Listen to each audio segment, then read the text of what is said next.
అందరికీ వందనాలండి. ఎలా ఉన్నారు? బాగున్నారా? దేవుడిచ్చిన మహాఉచ్చరణను బట్టి ఈ దిన వాక్య ప్రకారం మనం చూసుకున్నట్లయితే అండి, మనము ఏ విధంగా జీవించాలి, మరి మనం ఏ విధంగా జీవించాలండి? మొదటగా మనం చూసుకున్నట్లయితే 1 యోహాను రాసిన పత్రిక 2వ అధ్యాయంలో దేవుడు ఒక మాట చదివిస్తున్నాడు అనమాట అండి. దేవుడు చిత్తాన్ని జరిగించేవాడు నిరంతరము జీవిస్తాడని చెప్పేసి దేవుడు తన పరిశుద్ధ లేఖనం ద్వారా చదివిస్తున్నాడు అనమాట అండి. మనం దేవుడి మాట వింటే, దేవా నేను ఎలా జీవించాలి ప్రభు అని చెప్పేసి దేవుని అడిగితే, దేవుడు మనం ఈ లోకంలో ఎలా జీవించాలి, లేదా చక్కగా దేవుడి చిత్తాన్ని నెరవేర్చాలంటే అండి, దేవాని చిత్తాన్ని నేను ఎలా నెరవేర్చాలని చెప్పేసి దేవుడిని అడిగితే, దేవుడు ఆయన చిత్తాన్ని ఎలా నెరవేర్చాలి దేవుడు మనతో మాట్లాడుతూ ఉంటాడు అనమాట అండి. కాబట్టి మన దేవుడి మాట వినాలి, ఆయనకు అంగీకారంగా జీవించాలి, చక్కగా ఆయన రాజ్యవారసుగా జీవించే యోగ్యతను సంపాదించుకునే స్థితిని మనము కలిగి ఉండాలన్నమాట అండి. దేవుడిచ్చిన మహాఉచ్చరణను బట్టి మనం జీవించాలంటే అండి, రెండవదిగా సామెతల గ్రంథంలో 23వ అధ్యాయంలో మన హృదయాన్ని దేవుడికి ఇవ్వాలన్నమాట అండి. ఎవరైతే మన హృదయాన్ని దేవుడికి ఇస్తూ ఉంటారో వారందరితో కూడా దేవుడు మాట్లాడుతూ ఉంటాడు అనమాట అండి. ఎందుకంటే సర్వశక్తి గల దేవుడికి అసాధ్యమైనది ఏది లేదండి. సమస్తమును సాధ్యపరిచే దేవుడు మనకు తోడుగా నీడగా సహకార ఉపకారంగా ఉన్నాడు కనుక చక్కగా దేవునికి మన హృదయంలో చోటిచ్చినట్లయితే దేవుడు మనతో మాట్లాడడానికి ఆశ ఆలోచన కలిగి ఉంటాడు అనమాట అండి. మరి ఏమంటారు, మీరు హృదయం దేవుడికి ఇస్తారా? అదేవిధంగా మనం చూసుకున్నట్లయితే అండి, మత్తయి సువార్త 4వ అధ్యాయంలో చూసుకున్నట్లయితే, మనుషుడు రొట్టె వలన జీవించడు కానీ దేవుని నోట నుండి వచ్చి ప్రతి మాట వలన జీవిస్తాడని చెప్పేసి దేవుడు తన పరిశుద్ధ లేఖ ద్వారా చదివిస్తూ ఉన్నాడు కనుక 100% కూడా దేవుని నామముల విశ్వాసంతో నమ్మకంతో ప్రార్థన చేసుకోవాలండి. భక్తిగా ఉండాలి, దేవుని శక్తిని ఆశ్రయించాలి, చక్కగా దేవుని చిత్తాన్ని ఎలా జరిగించాలో దేవుని అడిగితే దేవుడు మరొకసారి మనకి తెలియజేస్తూ ఉంటాడు కనుక మనందరము కూడా దేవుని పిల్లలు కనుక దేవునికి తగినట్లుగా జీవిద్దాం. చక్కగా దేవుడి నామంలో ప్రార్థన చేసి అడుగుదాం దేవుడిని. అప్పుడు దేవుడు మన ఈ లోకంలో ఎలా జీవించాలి దేవుడు మనకి నేర్పిస్తూ ఉంటాడు అనమాట అండి.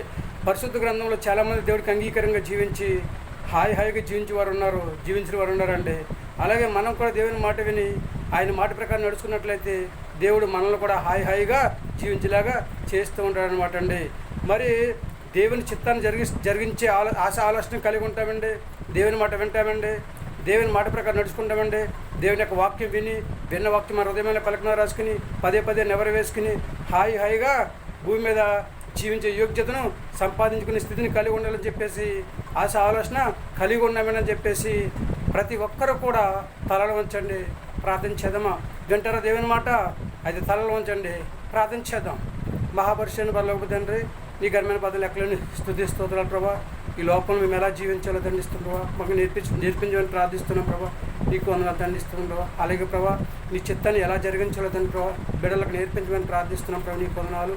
ఎవరైతే ప్రభు నేను అడుగుతుంటారో ప్రార్థన చేస్తుంది వారందరికీ తండ్రి ప్రభు తండ్రి చక్కటి ఆలోచన దాచ్యమని ప్రార్థిస్తున్నాం ప్రభా. నీకు వందనాలు. ప్రతి ఒక్కరు నీ మాట విని నీ మాట పక్కన నడుచుకునే యోగ్యతను దాచ్చాను తండ్రి. నీకు వందనాలు. చిన్నలను పెద్దలను యవనస్తులను వృద్ధులందరూ కూడా దీవించండి, ఆశీర్వదించండి. గర్భిణీలను భార్యంతరాలను తండ్రి ప్రభావ, సంతానాన్ని బిడ్డలను తండ్రి ప్రభావ, వివాహం కోసం ఎదురు చూస్తున్న వారిని, అనారోగ్యంతో బాధపడుతున్న వారిని, ఉద్యోగం చేస్తున్న వారిని, వ్యాపారం చేస్తున్న వారిని, కూలి పని చేస్తున్న వారిని, వాహనం నడుపుతున్న వారిని తండ్రి, ప్రయాణం చేస్తున్నాను ప్రభావ, అందరినీ వనభేవాన్ని దీవించి ఆశీర్వదించి ఎవరికి కావాలని సహా వరకు దయచేసి ప్రతి ఒక్క బిడ్డ ప్రభు నీ నామంలో ప్రార్థన చేస్తాను ప్రభా. ఈ చిత్తాన్ని జరిగించే యోగ్యతను ప్రభా అడిగి తండిస్తాను ప్రభా, తెలుసుకుని తండిస్తాను ప్రభా, అటులాగని తండ్రి ప్రభా చేసేలాగని ప్రభా తగిన సహాయం ప్రతి బిడ్డకైనా దయచేయని ప్రార్థిస్తున్నాం ప్రభా. ప్రతి ఒక్కరికి మంచి ఆరోగ్యం దయచేయండి. అందరూ నీ మాట విని నీ మాట ప్రకారం నడుచుకునే యోగ్యతను దయచేయమని మా ప్రార్థన ఆలకించండి. మా ప్రార్థన ప్రతిఫలం దయచేయమని మా కొరకు తరగని యేసుక్రీస్తు ప్రవేశమైన నామములో అడిగి వేడుకొంచున్నాం తండ్రి. ఆమేన్. అందరికీ వందనాలండి. తిరిగి దీని ఆశీర్వాదంలో మనకు తోడుగా నీడగా సహకార ఉపకారం ఉండిన గాక. దేవుడు మనందరూ కూడా దీవించి ఆశీర్వదించిన గాక. దేవుడు మనందరి జీవితాల్లో ఆనందాన్ని నింపి, ఉల్లాసాన్ని నింపి, ఉత్సాహాన్ని నింపి, చక్కగా సంతోషంగా జీవించే యోగ్యతను దేవుడు మనందరికీ దయచేయను గాక. ఆమేన్. మనందరం కూడా దేవుని మాట విందామండి, ఆయన మాట ప్రకారం నడుచుకుందామండి, దేవుని చిత్తాన్ని జరిగిందాం. అటు కృప దేవుడు మనందరికీ దయచేయను గాక. ఏమంటారు? మీ ఆలోచన మీదేనండి. 100% కూడా దేవుడు మనకు కలిగి ఉన్న సమస్తాన్ని కూడా దీవించి ఆశీర్వదించి మనందరినీ కూడా ఒక ఉన్నతమైన స్థితిలో ఉంచి దేవుని కృప, ఆయన కోపుదల, ఆయన నడుపుదల మనందరికీ దయచేసి భూమి మీద మంచి ఆరోగ్యం కలిగి ఆయన రాజ్య వారసులుగా జీవించే యోగ్యతను సంపాదించుకొని భూమి మీద హాయిగా జీవించే యోగ్యతను మనందరికీ దేవుడు దయచేయను గాక. వింటారా దేవుని మాట అండి? జరుగుద్దామా దేవుని యొక్క చిత్తాన్ని జీవిందామా నిరంతరం? ఏమంటారండి?